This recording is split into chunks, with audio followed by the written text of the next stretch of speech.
Du coup, bonjour, c'est vos Unpopular Opinion. Alors, le concept est très simple, comme son nom l'indique. Je demande à la communauté les takes les plus risqués. Dès que vous voyez votre nom, vous pouvez dire à la télé. Ah, qui voit l'âge, le grand, le beau. Un mec qui dit des dingueries politiques, 404 Billy, mais pas Caris par exemple, est à cancel avant un mec qui fait des dingueries. Parce que dans le premier cas, l'œuvre devient un objet politique et la partager, c'est partager un discours politique. Wow, all best. Très intéressant. T'as suivi la consigne, all best. Je comprends l'idée. En vrai, je pense que c'est deux choses qui sont très différentes. Alors effectivement, faire du prosélytisme d'une idée qui est nauséabonde, pour citer 404 Billy, et en plus la justifier. Voilà, c'est ça le truc, c'est que c'est pas juste du flex. On se rappellera de l'immense malaise chez Driver quand il a justifié son homophobie avec la religion, quoi. Ceci étant, moi je pense que c'est deux choses différentes. Dans le premier cas, un artiste dit des dingueries et en fait le danger il se situe dans le fait qu'il peut influencer des auditeurs dans la propagation de ces idées-là. Effectivement, c'est dangereux. Et dans l'autre cas, quand on cancelle quelqu'un qui a fait des dingueries, c'est moins pour une tentative de stopper une forme de propagation idéologique, mais c'est plus du coup à l'inverse, parce qu'on pense aussi à la victime, et donc donner du gaz à un artiste, c'est mettre en avant un artiste que potentiellement la victime a envie d'oublier. La cancel culture, à la base, initialement, c'est ça. C'est un débat qui, en France, s'est beaucoup posé avec la mort de Marie Trintignant et Bertrand Cantat. Tu vois, par exemple, pour la famille, est-ce que c'est pas dur pour la famille de voir Bertrand Cantat reprendre une vie normale, faire de la chanson, ressortir un album, faire de la scène, etc. Moi, je trouve que dans cette idée-là, c'est ok. Si c'est cancel juste pour avoir des postures morales, pour bien se faire voir, ça c'est autre chose. Et parfois, il peut y avoir des dérives dans ce sens. Un peu niche. Surtout pour la génération qui a moins de 25 ans. Mais je pense que pas mal d'entre vous doivent connaître la chanteuse Lio, qui chantait Banana. Bon, je suis retombé sur des extraits d'elle chez Ardisson, mais genre dans les années début 2000, à l'époque où vraiment c'était en mode tu touchais les fesses d'une meuf, il y a Laurent Baffy qui faisait horrible. Et je vous jure, elle avait des takes, mais féministes, mais t'as 2025, qui choqueraient personne aujourd'hui. Et à l'époque, elle disait des trucs et les gens comprenaient pas et tout. Et il y avait notamment une séquence assez puissante où il y a une femme fan de Bertrand Cantat qui a écrit un livre sur Bertrand Cantat et sur toute l'histoire avec Marie Trintignant. On dirait qu'elle est amoureuse de lui, du coup elle dit oui, alors oui il l'a tué, mais en même temps c'était la passion, enfin un livre dégueulasse. Je l'ai pas lu mais vu comment elle en parlait, elle était à vomir la meuf. Voilà, et c'est elle qui a écrit un livre sur Bertrand Cantat. J'explique peut-être pour les plus jeunes qui savent pas qui c'est. Bertrand Cantat qui est donc le chanteur de Noir Désir, qui est un chanteur à succès, qui sortait, je crois qu'ils n'étaient pas mariés il me semble, avec Marie Trintignant, qui était une actrice pas en vogue mais en mode rookie du cinéma, si je dis pas de bêtises. À l'époque c'était pas encore mais c'était quelqu'un qui devenait un peu de plus en plus grand dans le cinéma, et donc on a ce truc complètement lunaire où en fait il y a agression, donc il la frappe, et il y a non assistance à personne en danger, ce qui lui sera fatal en fait, parce que elle va mourir. Et donc il a fait de la prison pour ça, parce qu'il a été reconnu coupable évidemment, et il est sorti à je crois peut-être 5 ans à peu près, 2019-2020 à peu près. Et donc elle a écrit un livre qui s'appelle Bertrand Cantat ou le chant des automates. En mars 2004, vous témoignez dans Marie-Claire, dans un article où était Lio d'ailleurs, sur la violence conjugale. Vous racontez comment votre compagnon avait voulu vous tuer en 2001, et aujourd'hui, très bizarrement, vous publiez un livre chez Écriture qui s'appelle Bertrand Cantat ou le chant des automates. Et vous lui donnez dans ce bouquin pratiquement l'absolution. Il y a des femmes qui sont victimes de harcèlement moral. Là, Lio, elle est en train de charger son Kamehameha. Je vous explique en fait. Comment vous pouvez aujourd'hui faire un livre qui déculpabilise Bertrand Cantat? C'est ça que j'essaye de comprendre. Mais j'ai fait un livre qui est justement une espèce de frontière cuisante entre la vision et c'est de se mettre dans la peau de quelqu'un qui, pour moi, mais c'est complètement ma propre vision. Pour moi, Naruto Uzumaki, c'est pas le meilleur shonen, voilà, je le dis. Un jour fait une erreur, la faute irréparable, la chose impardonnable, il a tué. Et d'autres personnes, ce sont des tortureurs minutieux, et c'est ceux-là que je veux vraiment dénoncer. Les autres, après tout, ça n'est pas du tout mon problème. J'ai eu des lettres bouleversantes de ce type. Il s'en sortira jamais, Cantat. Jamais. Chloé RGT qui précise une information qui prend tout son sens dans ce clash qui arrive, c'est que Lio était amie avec Marie Trintignant, et donc la folie, c'est qu'elle se retrouve sur un plateau où on invite une écrivaine qui parle de son ami décédé sous les coups de son mec pour défendre le mec. C'est une folie. Il était fou amoureux de Marie, donc le thème de mon livre, c'est l'amour passion et qu'est-ce qu'on en fait. Dans un geste complètement possédé avec des substances. Ah oui, avec des substances, 36 coups, 36 factures. 36 coups? Absolument. Le visage décomposé, comme pour un accident de moto, avec des brûlures aux jambes et aux cuisses, comme quelqu'un qu'on a traîné pour mettre dans le lit, avec un appel au frère de Marie à qui il ne dit pas ce qui s'est passé, qui dit que Marie est un simple cocard. Et c'est une femme qui meurt doucement d'hémorragie interne. C'est effectivement ce que je dis. Elle est morte dans une espèce Non, bah non, c'est pas du tout ce qu'elle dit. de rêve, de cauchemar. Et de non-compassion de son compagnon qui sait comment il l'a tapé. Et il est le seul à le savoir. Parce que c'est ça, les facts. Elle lui parle en facts en 2002, les gars. Moi, ce que je sais, c'est que Marie est morte avec un visage qui était détruit comme après un accident de moto eu à 120 à l'heure. Et ce sont les mots même des médecins. Je ne peux pas, moi, vivre sans passion. Je suis désolée, je suis pas là à dire on a frappé, on a... Mais c'est pas ça la passion. L'univers de la passion est une tuerie par essence. Bien oui, sûr. Eh ben, l'univers de la passion, ça dépend quelle passion et comment on la prend. On t'a volé ton amour. Mais qui lui a volé son putain d'amour? Marie est morte sous ses coups. Je veux que Bertrand s'en sorte. Je veux que Christina s'en sorte et ses enfants. Marie, elle est morte. Elle s'en sortira plus. Pour quelqu'un qu'on a fait passer pour une féministe hystérique, je déteste l'expression, mais on s'est compris, je la trouve plutôt quand même équilibrée. Hein. Elle dit « Je suis pour une rédemption de Bertrand Cantat, qui purge sa peine et qu'on le laisse tranquille. » Mais cette espèce de relativisme sur la mort de cette femme, qui en plus... est une ancienne amie à elle, est assez abjecte. Fuck! Parce que le rock'n'roll, tu sais ce que c'est l'industrie. Les rappeurs, ça comme aussi. Parce que c'est eux qui veulent être vizir à la place du vizir. Je vois trop ce qu'elle veut dire. Tant que les femmes accepteront d'être victimes au nom de l'amour, c'est foutu. Faudrait que je fasse plus souvent des lives comme ça, en vrai. Grande artiste, surtout pour ses interventions extrêmement avant-gardistes à l'époque. Et il y en a d'autres comme ça, hein. Il y en a vraiment beaucoup d'autres. Hein. Elle met d'autres PLS comme ça sur les plateaux. Enfin bon, merci. Ça, c'était juste un tweet de Best Huma. Je rappelle quand même qu'on a fait une parenthèse sur la cancel culture, sur Bertrand Cantat. Je reviens donc à mes petits tweets. Nizos, les auditeurs passent vite à autre chose parce qu'il y a trop de projets de merde, pas parce qu'ils ont trop de choix. Ok, plutôt d'accord avec mon grand Nizos. C'est une remarque que je m'étais déjà faite. C'est pareil, c'est pas si unpopular opinion, mais c'est vrai que c'est pas une opinion, c'est pas un truc dont on entend souvent parler. Mine de rien, 2014-2020, qui est clairement le prime du rap en France, il y a énormément de projets qui sortent aussi, je pense même à l'échelle de l'underground. Pourtant, il y a beaucoup de bangers. Et donc, ce que Nizos essaye de nous expliquer en disant ça, c'est que en réalité, l'absence de bons projets, c'est cela qui met en exergue le faible niveau dans la globalité et dans l'écosystème rap français. Globalement, le public a grandi et donc les rappeurs underground qui à l'époque n'étaient pas du tout connus, aujourd'hui ont 30, 40, 50, jusqu'à 80 000 auditeurs par mois. Ce qui nous donne aussi cette impression de survolume dans le rap. Très intéressant comme débat, comme avis. J'aime beaucoup. Kerry James a sûrement voté Emmanuel Macron en 2017. Je vois ce qu'il veut dire, mais je pense pas. Je pense que Kerry James, c'est le genre de mec qui vote. Je sais pas s'il vote. Il y a quelqu'un qui a dit putain, enfin quelqu'un qui le dit bordel, je voulais pas qu'on me mette dans la sauce. Je pense que c'est le fait qu'il ait quand même fait une série sur wesh. Oh, j'ai freeze. Putain. Désolé là, tu bougez pas. En fait, en bougeant, j'ai des hacks. J'ai touché mon câble et ça... bougez pas la Famax. Je suis vraiment pittoresque comme streamer en vrai. J'ai l'impression que ça arrive jamais à des streamers ça. Mehdi, Gims est top 1 all time. Autant en rap, notamment au début avec la section d'assaut sur les projets, les renouveaux ou l'écrasement de tête. Mais il a surtout eu son run début d'année 2012 avec tous ses classiques. Bella, Zombie, Est-ce que tu m'aimes, je me tire. Pour moi, il rentre dans un top 5 des meilleurs rappeurs all time. Je le dis. Me forcez pas à réécouter un son pour ceux qui dorment les yeux ouverts. Parce qu'on l'a fait mardi. Bah allez, je le fais en haletant. On s'est fait marabouter, raison pour laquelle Marage a buté. Sur autrui c'est le Big Bang, le rêve des mômes, les Big Pecs. Le torrent me mena, dans la mêlée pour mêler. Fais-le, 9ème zone flow feneux. C'est mort avant le commencement. Les keufs arrivent nous contrôler, on sait déjà comment on se met. La neige ne touche pas le sol, ça sent mauvais, sûrement pas de ma fée. Les jeunes frères en scène et les villes si, chez qu'à leur insigne. Ah putain, tu sais quoi, viens on arrête là. Sinon demain, je vous jure, on est encore là.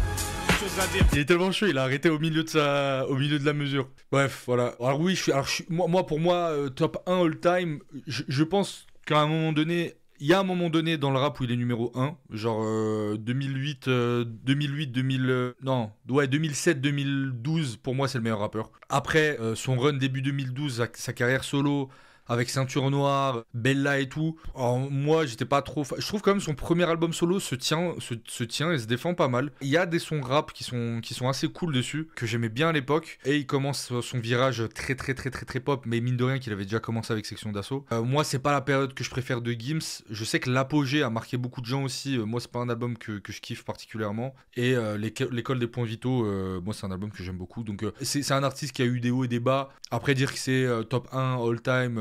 qu'il a une carrière imparfaite. Quelqu'un parlait de SCH. Je suis très fan de Gims et de sa manière de rapper, mais effectivement, à discographie égale, il tient pas contre un SCH, il tient pas contre un Booba, il tient pas. Mais intéressant. Chemical, la phrase qui prétend faire du rap sans prendre position a fait plus de mal que de bien du rap FR. Des rappeurs forcent à prendre un ton solennel de député, alors qu'un son comme La misère est si belle est 10 fois plus puissant politiquement que Lettre à la République. C'est exprimé d'une manière, peut-être pas de la bonne manière, mais je vois ce qu'il veut dire. C'est ce fameux truc de qu'est-ce qui a plus d'impact politiquement. Un Kerry James, ouais, mais non, je suis pas d'accord parce que Kerry James, je pense qu'il a beaucoup permis de sensibiliser via ses textes. Mais je vois ce qu'il veut dire, c'est ce truc de finalement, est-ce que c'est en incarnant quelque chose que tu deviens pas plus puissant politiquement? Je sais pas, un artiste noir qui remplit un stade de France, est-ce que c'est pas politique? Est-ce que y a ce truc aussi de CH qui dit se lever pour 1002 c'est insultant? Le bon mot, le beau geste, comme dirait Scribe au bon moment, a peut-être plus d'impact que un truc très intellectualisé, mais on en parle souvent, mais c'est le fameux débat entre le rap de bibliothèque et le rap des intestins, hein.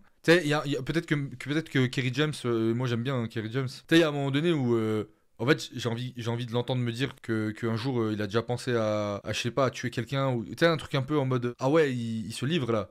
Parce que sinon, ça fait un peu cours d'éducation civique. Je pense que c'est ce qu'il veut dire par ce tweet. De là à dire que ça a fait du mal au rap français, je suis pas d'accord. Mais je souscris à ce qu'il dit. Pareil, PNL, c'est un exemple d'indépendance colossale, quoi. Et donc ça donne un exemple très très fort au-delà de quelque chose qui verbalise ou pas. Et mine de rien, je trouve PNL, ils ont fait un bon move, c'est qu'ils romantisent pas leur vie de dealer, quoi. Voire même l'inverse, donc c'est cool. OG McKellar qui nous dit KS Prime est le meilleur driller trappeur de son époque. US, France confondu, rapologiquement, n'avait pas d'égal dans son domaine. Alors très honnêtement, je sais que la trappe, c'est un domaine où il y a des experts et je suis loin d'être un digger de ce côté-là. Donc je ne me prononcerai pas. Par contre, en France, oui, évidemment. Après, US, France, je sais pas, il y a quand même beaucoup de... Même moi, en étant pas si connaisseur que ça, je peux te citer quelques rappeurs. Je sais pas, pour moi, Caris, là où il est fort, c'est ses textes. En vrai. À l'époque, les textes font trop la diff. Alphalo94 qui nous dit, ça va faire 5 ans que la New Wave, la New Gen s'est implantée dans le rap français.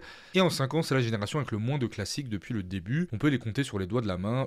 FDV, IMRPNP, je sais pas ce que c'est, 24. Mais à part ça, très peu de classiques ou de bons projets, désolé. Je suis assez d'accord avec Alpha. En vérité, moi, c'est un sujet en ce moment dont je parle beaucoup en off. Je sais pas si on a déjà parlé en Twitch. Il y a tout un sujet à traiter autour de la bulle spéculative complètement délirante qui a été ce qu'on a appelé la New Wave en 2020 et qui, au final, n'a pas eu l'effet escompté, en vrai. Pour des raisons que je ne sais pas encore expliquer. Donc c'est pour ça que j'en ai pas parlé.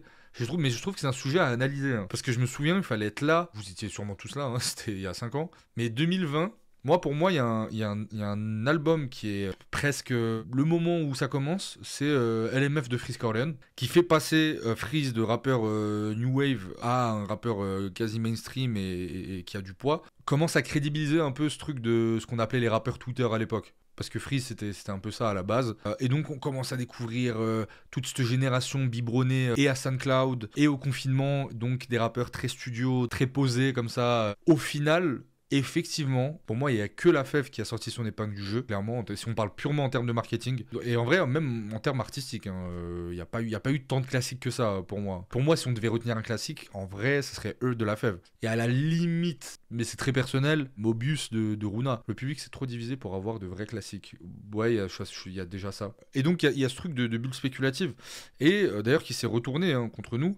Moi, je parlais avec quelqu'un, alors je vais pas citer son blast parce qu'il m'a pas autorisé à le dire, mais je trouvais que sa take était très très pertinente et personne n'a jamais parlé de ça. Si vous vous souvenez, au début des années 2020, au début de cette décennie là qu'on vit, il y a ces rappeurs New Wave qui arrivent. Et donc, toute cette bande-là, qui est assez impressionnante, en vrai, en mode, le second souffle, ont quand même pas trop joué le jeu des médias. Il faut le dire, c'est des mecs qui étaient très low-key, qui voulaient pas s'exprimer. Certains, pas tous, ont quand même pris de haut les médias, ce qui tranchait beaucoup avec l'aspect un peu bas les couilles et fait maison des rappeurs des années 2010 où tu pouvais te retrouver avec un cobaladé tout défoncé en interview. Tu te trouvais avec Caris qui faisait une vidéo de menace complètement délirante à Booba et qui devenait instantanément un mème. Il y avait un espèce de jeu comme ça où les rappeurs déjà faisaient quand même inconsciemment du contenu, ils jouaient le jeu des médias. Ils venaient, où ils clashaient, enfin il se passait quelque chose. Ces rappeurs-là n'ont pas joué le jeu des médias, pour moi. C'est la take d'une personne à laquelle je souscris. Et ce qui s'est passé, c'est que du coup, ces médias-là sont morts. À part Raplume et voilà, des mecs comme Coco, moi, Andy, qui arrivons à vivre de notre média parce que c'est YouTube, parce qu'on incarne une personnalité, les médias au sens traditionnel, en fait, ils sont morts, les gens ont lâché l'affaire. Maintenant que tous ces médias sont morts, tous ces rappeurs mainstream qu'on a mis dans une bulle spéculative et à qui les labels ont promis monts et merveilles, en fait, ils se retrouvent un peu tout nus. Et puis, du coup, ils font quoi ? Ils ont besoin de médias, ils ont besoin de relais. Sauf qu'en fait, il y a 4 ans, vous les preniez de haut, ces médias.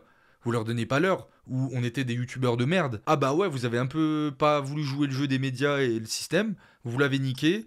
Les mecs sont morts, ils ont arrêté parce qu'ils en avaient marre d'être des gros bénévoles. Et aujourd'hui, maintenant que vous avez besoin d'eux, parce que le rap, c'est un peu... Les labels commencent à mettre moins de sous dans le rap et que c'est pas la hype de 2018, c'est mort. Donc voilà, c'est une analyse qui est assez pertinente. Yanzer, Requiem est un album ringard à mort, même s'il nous rappe trop bien. Je vais passer vite sur celle-là. De Requiem, c'est 2012, je pense. Moi, quand ça sort, je me prends l'album. C'est 2012, quoi. Ça n'a pas très bien vieilli. Voilà. Après, moi, je suis pas le plus grand fan de Lino de la Terre. IG, le rap et le hip-hop, c'est deux choses différentes et les gens font pas assez la diff. Pour moi, le hip-hop, c'est mort, quoi. Il y a plus de hip-hop, ça n'existe plus. Il réside chez certains artistes un esprit hip-hop. Ouais, les gars, regardez-moi, je suis fan de vrai hip-hop. J'écoute du Wu-Tang et Griselda, fuck Jay-Z et Drake, une culture vulture. Le rap qu'on connaît aujourd'hui a vraiment plus rien à voir avec le vrai rap. Plus de messages à faire passer, de prise de position quasi existence. On véhicule des idées qui vont à l'encontre de ce que le rap voulait transmettre à la base. Je trouve que cette take est une take plutôt réac. Je vais peut-être fâcher des gens dans le chat, mais pour moi, c'est comme les mecs qui disent « Ouais, le rap c'est de droite.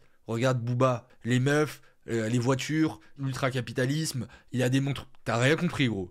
Tu n'as rien compris, ta gueule. Genre vraiment, pardon ceux qui pensent ça, mais je trouve que c'est une take catastrophique qui témoigne de votre ignorance et en rap et en politique. Les deux. Vraiment, je trouve que c'est vraiment nul. Mon daron MDR. C'est pas que le rap est devenu de droite en devenant matérialiste. C'est qu'à la base, le rap est américain qui a une culture extrêmement matérialiste. Et donc c'est des résidus de cette culture-là. Mais c'est pas une droitisation du rap. Ça n'a aucun sens de dire ça. Tata Drapi, que j'embrasse très très fort, c'est la famille. Booba nous a fait croire qu'il était le numéro 1 du rap à force de le répéter, mais c'est pas, ou du moins plus le cas. Alors que ce soit plus le cas, je pense que tout le monde est d'accord pour ça. Maintenant, pour moi, vraiment, Booba, c'est même plus dans les débats de ce qu'il est numéro 1. Enfin, je passe parce que pour moi, Booba, c'est numéro 1. Personne n'a sa carrière et personne n'aura jamais sa carrière. Faut pas faire du révisionnisme. En dehors de Julius 3, il n'y a pas eu de classique depuis 2019. Alors, moi, je pense que Julius 3 n'est pas du tout un classique. Non, mais... Alors oui, trop tôt, mais il est pas sur le chemin du classique. Les Étoiles Vagabondes n'est pas un grand album. Grand album, c'est très vague. Est-ce que tu veux dire Les Étoiles Vagabondes n'est pas un classique ? Là, c'est intéressant et je pense que ça divisera. Pour moi, c'est pas un classique. Parce que je trouve qu'il y a des très bons sons, mais il m'a pas marqué. Mais c'est personnel. Je sais que Andy, par exemple, de par sa pigmentation, on va me traiter de raciste, a été marqué par Les Étoiles Vagabondes. Moi, je trouve que c'est un bon projet, mais en fait, il y a alors le début est très cool. Il y a trop de skips. Grand album, je sais pas. C'est un terme très vaste. En vrai, si, c'est un grand album. Il fait des ventes faramineuses. Il marque son époque. D'une certaine manière. Non, je pense que c'est un grand album. On a donné trop de crédit aux médias rap et gravitant autour, type Combini, Interlude, Rap Plume. Le côté auto-organisation, open mic, sound system a pratiquement disparu, ou en tout cas est camouflé par ces mêmes médias qui partagent des trucs insignifiants. Un Interlude. T'as pas donné d'exemple. Donc, est-ce qu'il camoufle volontairement ça fait un peu théorie du complot. Maintenant, je vois ce que tu veux dire, mais après, on en revient au débat de l'esprit hip-hop et de... Moi, je pense que c'est ce qui explique aussi le petit succès de Twitch, du sujet du rap sur Twitch, c'est que les gens aussi veulent de l'indépendance. Les gens aiment l'indépendance. D'ailleurs, moi, c'est pour ça que ma théorie, c'est que les youtubeurs qui sont très lisses, souvent, c'est les plus jeunes qui écoutent. Et les créateurs de contenu moins lisses, moi je vois que j'ai quand même une communauté. Alors j'ai plein d'âges, des fois j'ai des 15 ans, 16 ans qui me suivent, mais globalement si on fait une moyenne, ça tourne plus autour de entre 20 et 25 ans, ça va être par là à peu près la moyenne, qui est plutôt une moyenne un peu au-dessus par rapport à la moyenne des gens qui passent du temps sur internet. J'ai 16 piges. Putain c'est vrai, le fan des Total Spice, le pauvre il peut pas venir à une soirée séquence avant 2 ans. Mehdi, les termes, les gens préfèrent le fantasme qu'ils ont d'Ateyaba plutôt qu'Ateyaba lui-même. Attention, tu parles à un spécialiste. Y a aucun monde où la vie en violet, ça serait pas pris une session vanne venant d'un autre artiste. C'est bâclé, pas expérimental et il graille encore de la hype sur ce qu'il aurait dû être. Bon alors là tu me... Non, je suis pas d'accord. La vie en violet n'est pas un album bâclé ni raté. Je suis désolé. Je sais que beaucoup de gens sont pas d'accord avec moi. Tacos Monday, ça sert à rien de chier sur un artiste qui propose de la merde. S'il le fait, c'est que des gens en demandent et c'est sur eux qu'il faut chier. Bon, c'est vraiment si t'aimes pas, t'écoutes pas, puis c'est tout de Booba. Hein. Reconverti en tout. Oui, alors chier sur un artiste, oui, mais bon, là, pour moi, quand tu... C'est le jeu de la critique dans le rap. Lafleur, TPAB est un album surcoté à mort. J'en ai parlé au début de live. J'aurais peut-être réfléchi à ton tweet si le hasard avait fait que il y a 2 jours, j'étais pas tombé dessus et que je me suis vraiment dit putain, quel album de fou malade, genre. Quel album de timbré en termes de sonorité, de paroles, c'est un album de fou furieux. Je pense vraiment qu'on n'a pas eu d'album comme ça dans le rap français. Voilà, je le dis. Et mon père, à l'époque, il m'écoutait de fou. Une fois, il était tombé sur moi en train d'écouter To Pimp a Butterfly et il tombe sur King Kunta. Je crois que j'ai jamais dit, mon père, avant de se marier avec ma daronne lui mettre les menottes, il était DJ. Ce qui fait qu'il a une très bonne culture jazz, soul, le truc des darons des années 70-80 quoi. Il a déjà mixé, donc il a une culture musicale côté funk, soul, jazz, disco très très costaud. Et To Pimp a Butterfly, il m'a entendu l'écouter et il était en mode ah putain, c'est de la bonne musique, genre. Non pas que le rap c'est de la mauvaise musique, mais il a pas les codes du rap. Et en fait, To Pimp a Butterfly, même chez mon père, qui est quand même qui est né en 59, hein, donc à l'époque il devait avoir 60 ans quand j'écoutais ça, ou 58 ans, ça lui a tapé dans l'oreille quoi. Le mentor de DJ Maudit. Caris 2012-2015 inclut les meilleurs rappeurs FR All Time, Or Noir, 1 et 2 meilleurs albums, hein, West Side, certaines parties. Les 2 seuls qu'on peut appeler le plus grand rappeur FR All Time sont Booba et Jul. Caris 2012-2015 inclut les meilleurs rappeurs FR All Time, je suis pas d'accord. C'est l'un des meilleurs rappeurs FR All Time à ce moment-là, mais moi je ne mettrais pas numéro 1. Or Noir 1 et 2 meilleurs albums rap FR All Time, non. Top 10 pour moi, mais pas All Time. West Side, certaines parties, comme notamment le refrain de Garde la pêche, ont mal vieilli. Pas tant que ça. Pour un album du creux des années 2000, il a pas tant vieilli que ça. Les 2 seuls qu'on peut appeler plus grands rappeurs FR All Time sont Booba et Jul. Non, je pense qu'on peut citer d'autres blasts quand même. On peut citer PNL, on peut citer SCH. Eminem est un horrible rappeur.